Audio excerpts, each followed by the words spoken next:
Welcome, pudding people, to another episode of Everybody Loves Pudding. I am your host, Ken Seymour. Today, I have a fascinating guest with me. He's a director, producer, actor, instigator. I'm assuming a NASA pilot, somewhere in there, probably. He is the amazing Mr. Charles Agron. An introduction like that, thank you very much. I'm gonna take astronaut school next week, I think. Well, we always have to aspire to something. My aspirations may be smaller. It's the aspiration: do I choose the Mars bar or the Twix? But Hey, not a bad place to be in between. What can I say? right. Well, I have to start at the beginning. I mean, we're definitely going to want to talk a little bit, or maybe a lot, about your new film that's coming about on the 16th, Altered Reality. But I like to kind of know a little bit more. I was digging and I was digging, and in my research, it's like there's not a lot about your past that I could find like anywhere. How did you get into the industry? That's always the fascinating thing for me because everybody's trajectory is completely different into it. Yeah, it's kind of interesting. I was asked that before because people like to look on over in the IMDb, and they were like, "You must have done more things than what was on the IMDb," and it's true. And I've just sort of had this opinion. I'm always just trying to be better and better. I'm not sort of worried about like the accolades or just an extra credit under my name or that type of thing. But way back when, I wasn't really sure what to do. I was pre-law, pre-med, was very confused. Ended up working in DC as a lobbyist for some time. And I had a friend from, it's so funny because she was a celebrity realtor. And she was actually a pioneer in television in some ways, sort of these, because like you've seen these like shot, what are they, Buying Sunset and those type of, TV shows. She dipped her toes in that, and she actually recommended that I go to an acting school in Los Angeles. And I was living in DC at the time, and ultimately some back and forth, and I decided to kind of jump over to this side of the country again. Born in LA, came back and got involved, and I was trying to think of how many shorts I've done, and I mean it's in the hundreds, and it's pretty funny because I remember way back when everybody sort of wanted to get to the same place and nobody knew how to get there type of thing. And had a lot of like-minded friends, some that were very talented, some who are today have directed TV shows or written TV shows or been on TV shows. But at the time we were just kids with dreams. And sometimes people ask me, why do you write and act and produce in your projects? And it's like I produced films that I didn't act or write in, but why do you always act in the films that you've written and you produce? And it's a kind of an interesting, because I had to kind of think about it for a little bit, and I thought to myself, well, that's what we had to do back then. It's not like we had these big budgets. It's not like we had connections with the studios or anything like that. It's like you were the gaffer, you were lighting, you were the AD, you were everything, and so was everybody else. And if you didn't write your script, you didn't have one. And so we would put together shorts, and we would help each other out, and we would do favors, and we wouldn't charge anybody for any of our work. And that's sort of like the genesis of from sort of where it started, just working hard with some like-minded people that were talented, and that was sort of the foundation. Well, when you're writing, I mean, this is your baby. This is your idea that you're germinating and trying to create it in as close a way to the way that you imagine as possible. What is the hardest part of the process? I would think if you were creating something, sharing that with another writer that is going to make changes or people that are going to interpret it differently might be a difficult mental process. Do you find that difficult, or do you find it liberating? It's like, oh, I never even thought about looking at it this other way. It's interesting because I kind of react in like several ways. One thing is that you talk about sort of like the critical acclaim of whatever you're gonna create, and that's kind of like a compartment in your head that you have to be very strong with, very secure with, because not everyone is so on board with one person kind of taking off and others not taking off. There seems to be rivalries per se. So you have to be ready that when, if you really have to trust the people you show your works to for a variety of reasons, you have to worry about people stealing ideas, and also the critique that you get. It's sometimes you're just going to get criticism and it's worthless. You could write a masterpiece and it's just going to be critiqued. But if there's someone that you really do trust, and they give you some ideas or some pointers, or maybe most importantly, things that aren't clear, which is probably the biggest issue, because like you said, it's in your mind and you're trying to put pen to paper. Then you know that you can trust that that person really is having some trouble understanding the script. But for me, I sort of, it's funny because Altered Reality, I wrote it in 3 days, but it's not actually true because I had the idea in my head for so long that it's been edited and edited so many times that I really have to sit down and I have to get it all out, because you can't go back to it because it's not the same. And so it's really important for me to basically lock myself away somewhere, get it out there. And listen, you're going to edit it and edit it and edit it. And you could probably edit a movie that you've written for the next 5 or 10 years. At some point, you have to know when to put it down.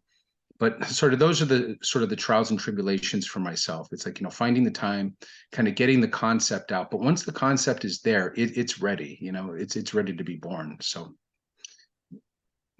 When you're writing these stories, do you approach it in the sense of, say, a novelist would write something, or do you think in terms of panels and scenes and write it in a way that, somebody that's writing a play or somebody that's even writing a comic book, something that we love here at our show, goes about it? How does it appear in your head? well, it's funny because it's very important to me. I want the audience to think after they leave one of my movies. And when I say think, I don't want to be polemical. I don't want to tell you how to think.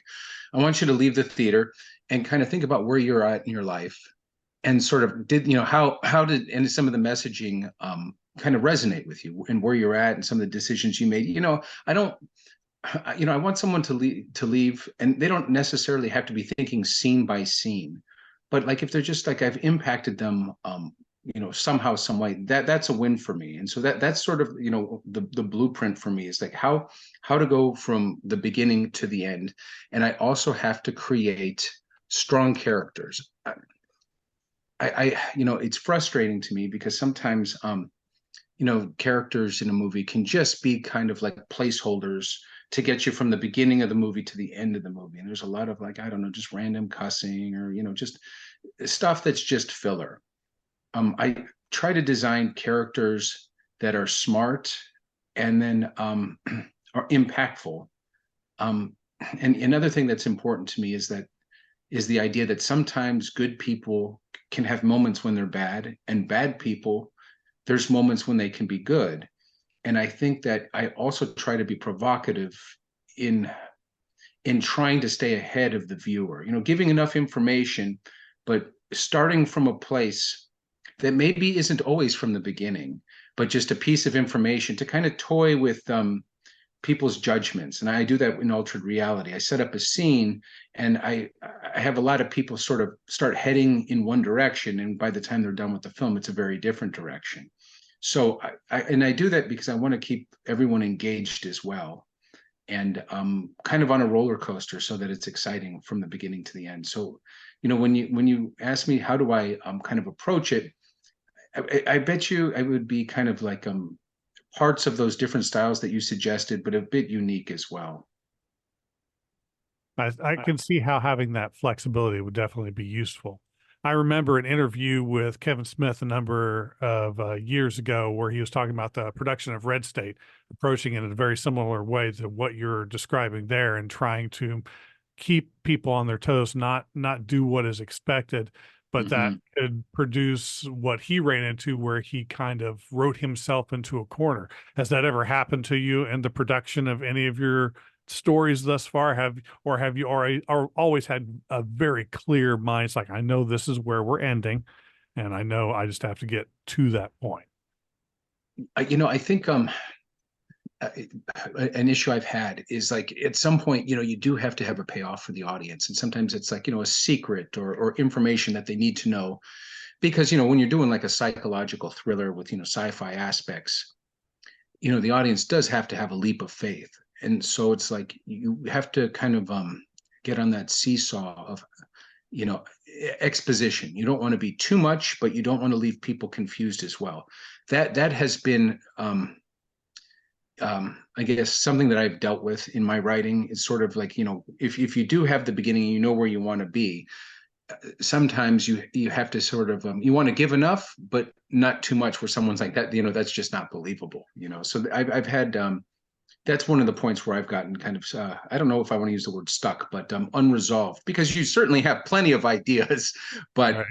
they're not all the right way to go. So Now, I know in the past, in some other interviews that you've had, you've mentioned that you prefer practical effects to CGI, which got me to thinking, especially in the genres that you tend to play in, talking about science fiction and horror and things like that, that a practical effect, when done right, can have such a strong impact on the viewer, even if it's something that's subtle.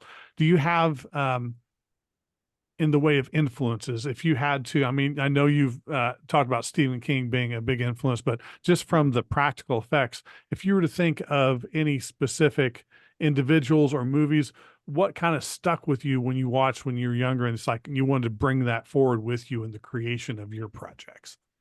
yeah, I mean, I was really impacted by, like, not only Stephen King but the Twilight Zone series, and really the whole my kind of what impressed me most about The Shining, and I know people have asked me a lot about that, but it's a scene that is probably, I mean, obviously that movie was great for a multitude of reasons, from the acting to the sets to the writing, and so on.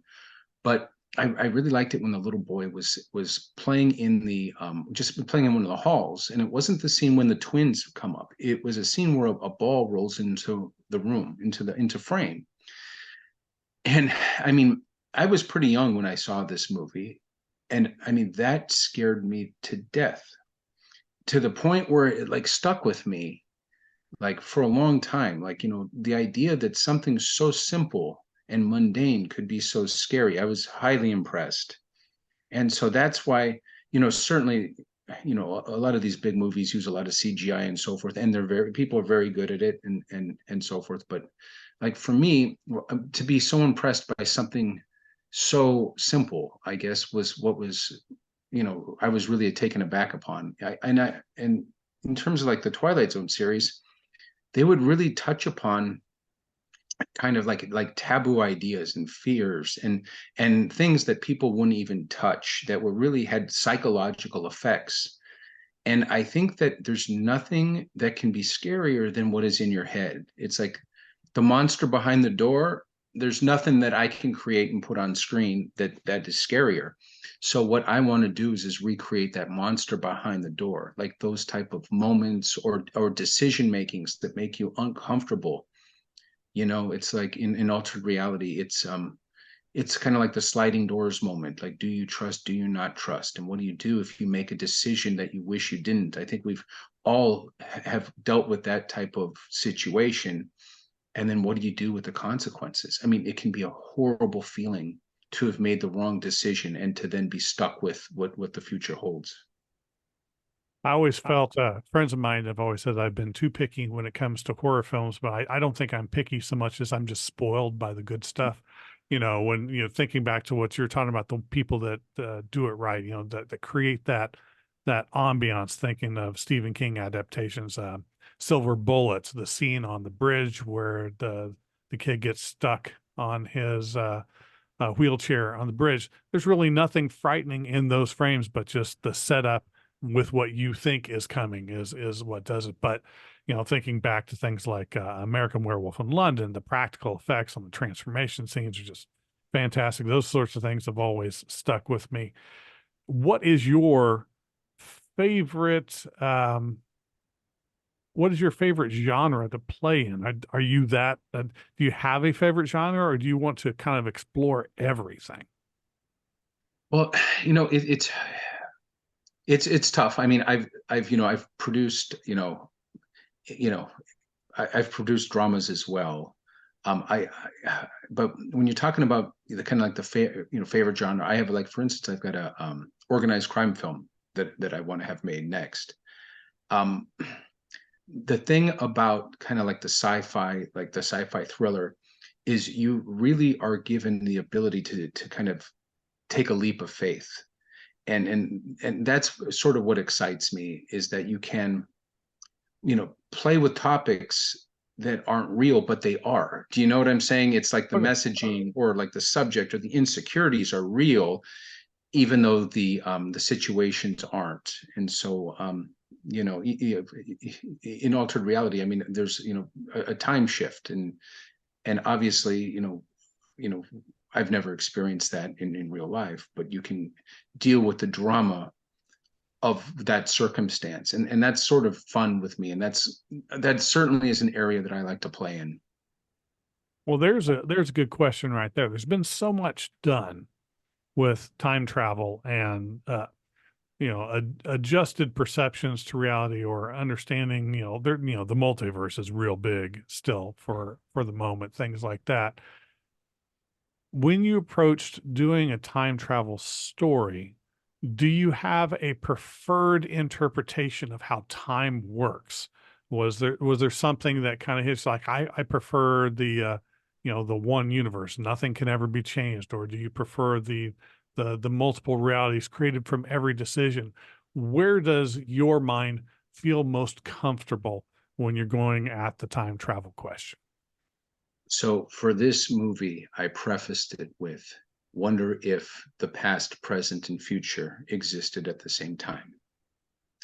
And in terms of trying to put like a fresh kind of perspective, um, I focus sort of on the drama and thriller aspects of that capability, as opposed to just kind of exploiting that capability in sort of like a genre-esque style.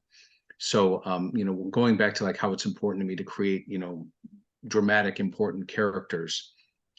Obviously, they're impacted by this, and I deal with, if things maybe we're going a certain direction, but now they're going a different direction, sort of the dramatic effects that can happen. So it's more of a backdrop. You prefer a character driven story rather than characters reacting just purely to what happens around them. Um, In some ways, yeah. In some ways, yeah. Trying to, just try to kind of maximize the impact of what's going on. that makes sense to me. So I have to ask you about a couple of your older films. But before we, get into some more questions about altered reality, I wondered what it was like. I asked you the question about the different genres, and the one film that kind of stuck out to me as just being a little, this one is not like the others, sort of a moment, is and the winner isn't, the that you helped to produce that particular documentary. How did you get involved with that? It just looks like so much fun. Well, Jeffrey Moore, I had a meeting with Jeffrey Moore, and what we really wanted to do was, some of the music was outstanding in that film. And we tried to create a blueprint in order to try to win an Academy Award for it. And so, as I mean, it certainly, we're stepping out of like the drama, and well, it kind of is dramatic trying to get some of the people to kind of, get involved, because there's a wonderful list of cameos in that film.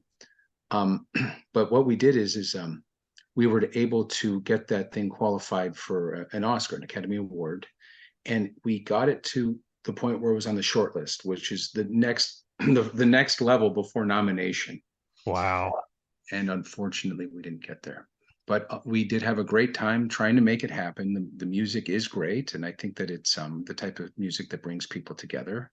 And I had fun. I had fun doing it, and there was a lot of very fun people involved. Yeah, it seems like such a fun, wink, wink, nudge, nudge kind of a way to take everybody on a journey through a process that so many people just don't even think about whatsoever. Yeah, Yeah, it's a lot of fun, and it's some of the same frustration that you see in the film is real. So like, trying to get callbacks and people to return emails and that type of thing. So yeah, that was a lot of fun. Uh, I've noticed you also tend to work with certain actors. It's like anything else. You establish relationships. There seems to be people that you can, get certain things out of, and that you enjoy their work. And you've got a couple of them in alternate reality with Tobin Bell, Lance Henriksen. Do you have that same kind of is it just happenstance, or are you just like, hey, I love you guys. I want to put you in as many things as I possibly can? Well, it's a little bit of both, I guess. Making movies is really hard, and I've learned a lot from Lance. I learned a lot from Tobin. Almost like I almost feel like a lot of things I've learned in filmmaking is I've almost been an apprentice. And I've kind of just let everything kind of settle in and continue to learn. I've worked with obviously Tobin in Dark House and Lance in Monday at 11:01 a.m. prior. And I mean, to say that, I mean, you learn so much from these guys just every day, the way they approach things, very different styles.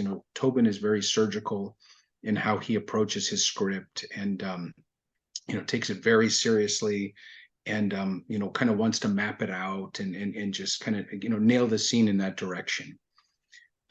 Lance keeps you on your feet. He brings so much. I mean, he's been in so many movies. There's no scenario that he isn't comfortable with.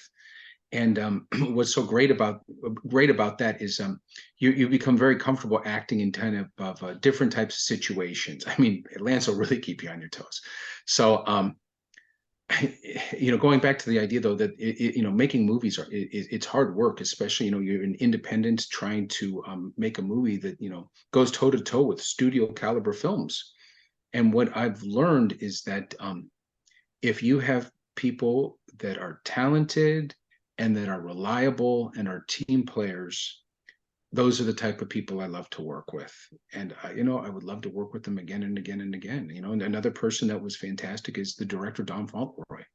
He did an incredible job. I mean, he has done incredible things, and yet I still feel like he's underrated in some ways because he continues to do great things, and I just think that he's going to do bigger and bigger movies. I mean, he's fantastic as well. I mean, really, that set was like a family. I mean, honestly, you've got Tobin Bell, Lance Henriksen. I mean, these are like legends. Ed Asner, and yet we had some new very talented actresses, and they just they were part of the family as well. So it's like nobody kind of got ostracized for level of kind of career accomplishments. We just went in there and we knocked it out. So I have to expect, maybe, this may be just my imagination, or, the way that I would wish it would go if I were on set. But you're talking about Fauntleroy. I mean, he going back to Raging Bull and Goonies, and being on shows like Beauty and the Beast, and movies like Terminator 2, and even stuff as recent as Cobra Kai. Mhm. He's got to have some stories. Do you get to enjoy some regaling of some behind the scenes, just some fun stuff? Does anything stick out to you that you could share with us? Oh, I can share a few things with you. And when you become a family, you do certainly. I mean, these are sometimes it's a very stressful circumstances, not because anybody is, doing anything they're not supposed to be, but there's time crunches, there's weather issues, something didn't show up on time. You know what I mean? All kinds of stuff like that happens. But I mean, I remember Lance. I mean, he's such a character. Um, he, he likes to keep kind of like the crew on their toes, and that's what he likes to do, especially if someone is hypersensitive, saying, like trying to protect. Oh, this is Lance Henriksen. You have to, so one day he's like, okay, I'm gonna go hang out in my trailer, but he decided to smoke a cigarette under the 18 wheeler, and so we've got some actors coming back for background or some day players type of thing. And they're like, is that? And it's like, it is. That's Lance is under the 18 wheeler smoking a cigarette. Or another time he wanted to check out. Like, we filmed in this beautiful old home in Augusta, Georgia, and he wanted to go check out the upstairs. And so I won't mention who, but somebody who is once again, just making sure everything's going okay, gets wind. They're like, well, I heard Lance Henriksen wants to go hang out on the roof. And Lance looks at me like, yeah, I'm going to go hang out on the roof. And so they literally run upstairs. And because they're like, oh, for insurance purposes, we don't want Lance on the roof. And like Lance is looking at me like, like, Oh. like I don't know. So those are some of the fun, like some fun stories. I know a couple late nights with Tobin. I mean, you're working all night long, and you're sitting there and you're getting like delirious. Sometimes you're so tired, and you're just like sitting there joking around. It can be a lot of fun, a lot of fun. Or sometimes like something's not working, or the lighting, just the light bulbs all went out. It's 4:30 in the morning, and you kind of just look at each other and you just start smiling and laughing because it's like it's just been a long day. So there's a couple fun stories. All the time there's fun stuff going on. I love it. That works for me. It just I can imagine I'm seeing it in comic panels, them racing to the top, see who gets there first, so they can win So that. that Lance doesn't tightrope on the roof. I mean, honestly.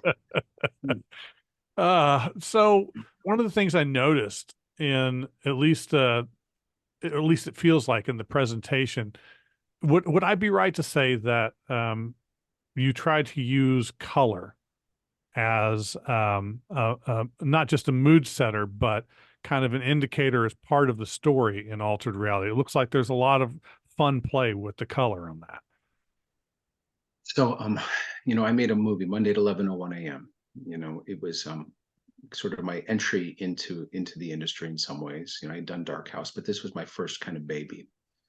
And I know that the critics have an opinion, and then the fans have another opinion. And I went in there thinking, I'm going to do things differently. I'm going to be edgy. Now, that's a chord that has never left me. And so, you sort of, when you ask, like, how are you going to do things different with the altered realities, so that you kind of go away from your typical, kind of sort of time travel type genre film. I think the coloring of the film is my edge on this one. And, it serves for multiple purposes, but I'm very proud of the way it came out. We definitely took some chances with it, but I think that for this movie, that's where that edge is sort of instilled. That's sort of that outside kind of signature mark that's different from other films. Well, it definitely comes across. At least I felt it. When I was watching, and just the I don't know if I want to say sepia tone, but I mean just the wash that's applied to certain scenes. It really, I felt, enhanced what was there and kind of helped kind of bring the feeling that was intended for it.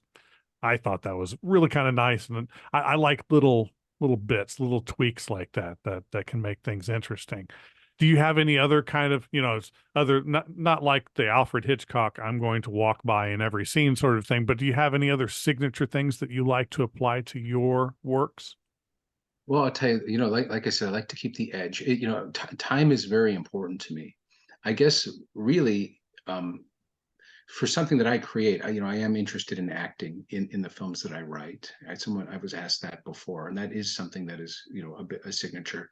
The edginess has to be there, and the idea that characters aren't always consistent are important to me. Like I said, if you're someone is generally a certain way, every once in a while you've got a bad day, and that's something that I think that my audience will kind of start to understand. In Monday, I try to do something very different. The main character Michael came off as kind of being once again kind of edgy and maybe not the nicest guy when it starts, for the purposes of kind of rounding him to a different place based on the circumstances that happen. So I guess that I guess to make the long story short, I'm willing to take chances, and that's sort of the beauty of being kind of like in the independent world. Is that obviously the studios they know what they're doing and they're good at what they're doing. I'm certainly not criticizing them, but they sort of have their blueprint. They've got their game plan. They've got, superhero films where you'll see like, number one, number two, that type of thing. Yep. For me, what's exciting is that I feel like I can go toe to toe with those types of movies, but I don't have the strings attached. And so we can kind of come up with ideas that are different. And I'm telling you, there's an audience for people that don't want the typical, cookie cutter type of film. So Absolutely.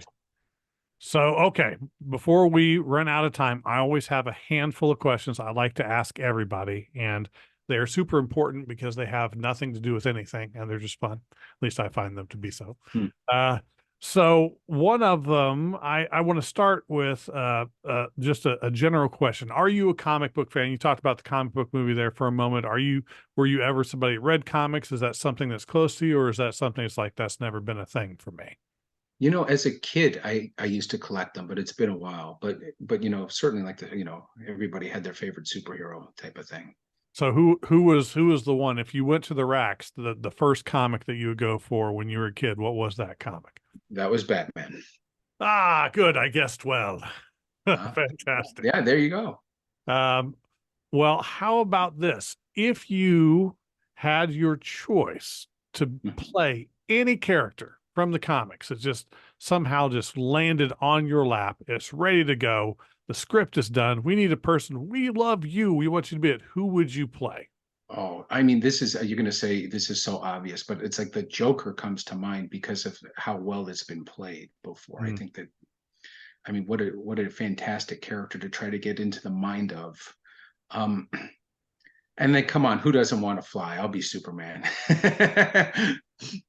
Well, I always like to cast everybody that I talk to. I'm the Mhm. imaginary casting director, and it's like if I were to put you in a part, just judging from the stuff that I've seen you in so far, one thing that leapt to mind is it's going to sound silly. Is thinking back to the old Lois and Clark television shows Mhm. back in the late '90s. At this point, um, it's like, oh, what if you could be a slightly reinterpreted Mr. Mxyzptlk? Because that was they started going Mm. on a slightly different, because you talking about that edge, you can get that edge and be kind of a more, not sinister, but a more concerning kind of play on this omnipotent little imp.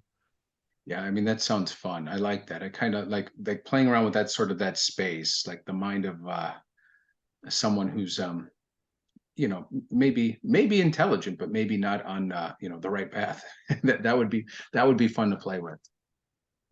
So, okay, well, then we're going to continue with this omnipotent side, because Okay. this is another question I ask everybody. It's the traditional, you're in Orange County, you go out to eat, you end up at Hmm. a nice restaurant, and you Yeah. see this fantastic lamp that's on your table, and you brush off some dust, and poof, genie pops out, sits in the seat next to you, and he's like, it's exactly what you think it is. You get three wishes, except I'm a Hollywood genie. So the only wishes that I can grant is to let you work with any three individuals that you would love to work with. If you had a choice, somebody you've not worked with before that you'd love to, who would you put on that list?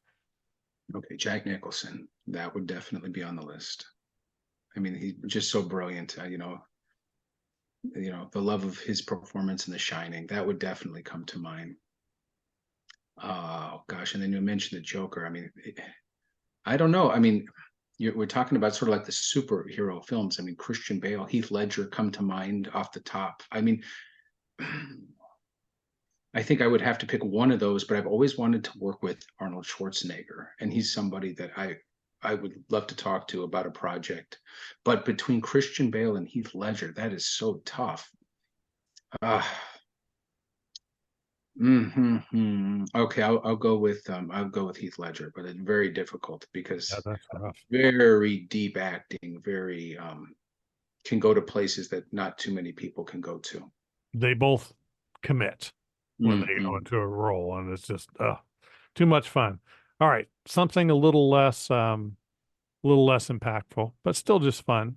Part of Everybody Loves Pudding. The whole purpose of our podcast is bring everybody together and talk about things that, just makes us all feel a little bit better. And Hmm. one of those things is food. So, are you a pizza person? And if you are, what kind of pizza person are you? You're gonna make fun of me. I like pizza, but I like like the gluten-free cauliflower crust. But I actually like the frozen Costco one. Oh, Yeah, can you imagine? I like the frozen Costco one. I hate that's the first. There's no wrong answer. It's food. It's the things Yeah, that bring us together, and that even yeah. if some of us may look slightly askance at some of the others of us for eating certain things, hey, it's all good. It's all good unless it breaks out in hives. Well, I want to remind you, dear listeners, do not forget February 16th. Altered Reality comes out. It's going to be everywhere. You've got to go see it. If you love sci-fi, if you love time travel, if you love something that's going to challenge the way that you think, get to the theaters and see this film. And beyond that, if you want to find out what Mr. Charles Agron is going to be doing, what are the best ways that we can follow you on social media? Really check out alteredrealitymovie.com and kstreetpictures.com and kind of get an idea of everything that we're working on. And yeah, we're very excited. Movies coming out nationwide, and I hope everybody checks it out. Thank you so much for taking the time to talk to us. Hopefully, when you have something else come out, we'll get to talk to you again. I had a lot of fun. I look forward to it.